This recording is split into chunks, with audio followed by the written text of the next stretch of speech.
Assalamualaikum warahmatullahi wabarakatuh. Saya Yudi Pramuko, tukang donat dari Parung YouTuber, tertua di semesta.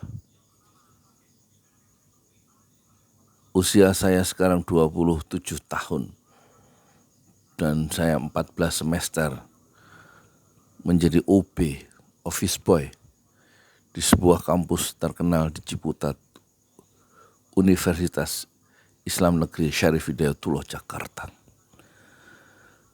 Saya mau mengomentari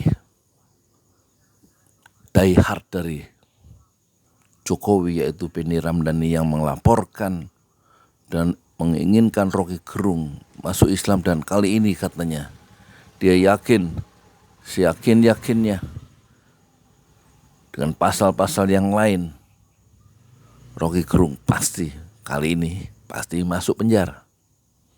Kata siapa? Kata Benny Ramdhani. Meskipun pasal-pasal yang dituduhkan, yang dipakai untuk menjerat Rocky Gerung itu oleh ahli hukum, pasal ITE itu sudah dibatalkan katanya di KUHP, meskipun KUHP itu baru dilaksanakan nanti pada tahun 2026. Tetapi Benny Ramdhani nggak mau tahu, pokoknya kali ini dia kena batunya. Menurut saya yang diperlukan Rocky Gerung itu adalah bukan penjara, tapi yang diperlukan oleh Rocky Gerung adalah bagaimana dia didorong, Rocky Gerung dibantu, Rocky Gerung dikondisikan untuk memeluk agama Islam.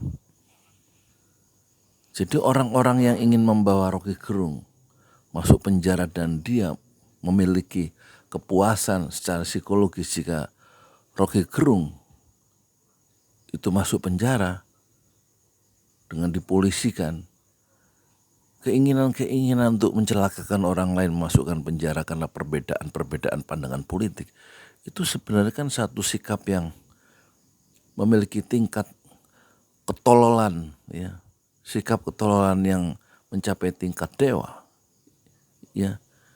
Orang seperti Rocky Gerung itu tidak bisa diubah lagi cara berpikirnya, posisi politiknya, paradigmanya, Weltanschauungnya menghadapi kehidupan dalam memandang dunia. Jadi yang diperlukan oleh Indonesia adalah seorang Rocky Gerung, bukan Rocky Gerung itu harus dimasukkan ke penjara.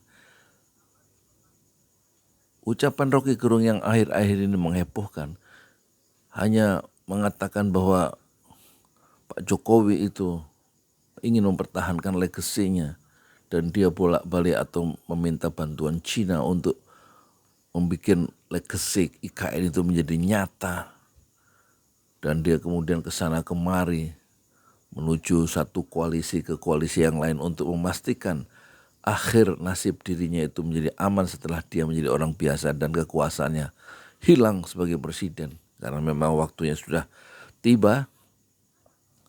Itu kemudian oleh Rocky Gerung ditegaskan bahwa Pak Jokowi sedang memikirkan nasib dirinya sendiri dan tidak memikirkan nasib kita. Itu bajingan yang tolol, kata Rocky Gerung begitu. Dan kemudian semua orang merasa cemas. Persoalannya di mana? Nggak ada masalah di situ. Bahwa kemudian Rocky Gerung itu selalu membuat istana diobrak-abrik oleh dia, serpihan pikiran yang tajam menghujam istana dan tidak bisa ditangkis oleh istana karena sangat filosofis dan sangat sophisticated cara seorang Rocky Gerung mengembangkan daya-daya intelektualnya, pijar-pijar intelektualismenya. Nah, itulah Rocky Gerung kekuatannya. Yang diperlukan bukan polisi. Sedikit-sedikit polisi. Lama-lama negara kita menjadi negara polisi. Sebagaimana komunis, lama-lama kita diatur oleh gaya Tiongkok, polisi di mana-mana. Polisi itu untuk memberikan rasa aman, bukan terus untuk menjaring orang, memenuhi ruang penjara kita dengan orang-orang yang berbeda pendapat. B.J. Habibie mengatakan, dan itu ucapannya terkenal, ya, penjara itu bukan penjara itu tempatnya orang yang jahat, ya. Kata B.J. Habibie, dan penjara bukanlah tempat orang-orang yang berbeda pendapat. Bahwa soal dia menghina, ukuran menghina bagaimana? Selama ini menghina presiden.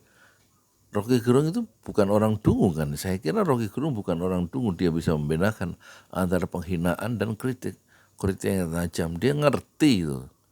Sebagaimana jangan menganggap Rocky Gerung itu seperti kita yang bodoh. Saya aja sebagai tukang donat bisa menganggap Rocky Gerung itu orang yang memang kualifikasi pemikirannya itu nyaris tingkat dewa. Ya nggak bisa diimbangi sama seorang seperti Benny Ramdhani. Sorry to say nih lo ya, apalagi seorang Ngabalin, nggak bisa, keteteran dia kalau ngadepi siapa Rocky Gerung, apalagi Adian Apitupulu. Kalau ngomong cuman kerasnya doang, butir-butir pikirannya tidak sesistematis dari Rocky Gerung. Kita ragu apakah orang-orang yang bersuara keras, ya volumenya itu keras, itu juga diiringi dengan kualitas pemikiran yang baik. Ya. Kalau terkesan Rocky Gerung sok tahu, memang dia sok tahu. Dia banyak tahu. Ekonomi dia ngerti, ya, karena punya teman Sri Mulyani katakan begitu.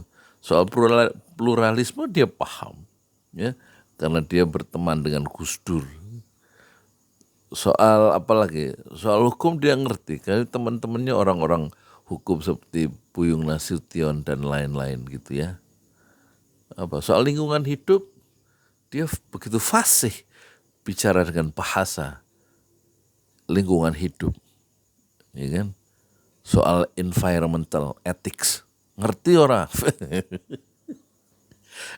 Environmental ethics lah, bukan denting-denting penjara yang diperlukan oleh orang yang sok tahu seperti Rocky Gerung yang memang ilmunya itu luar biasa dan pengkalimatannya itu memang penuh dengan metafora dan sangat indah.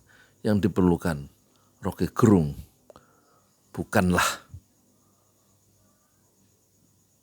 ruang-ruang penjara, tapi yang diperlukan oleh Rocky Gerung adalah ruang-ruang kesederhanaan dalam berpikir sehingga dia bisa memeluk agama Islam di ujung senja.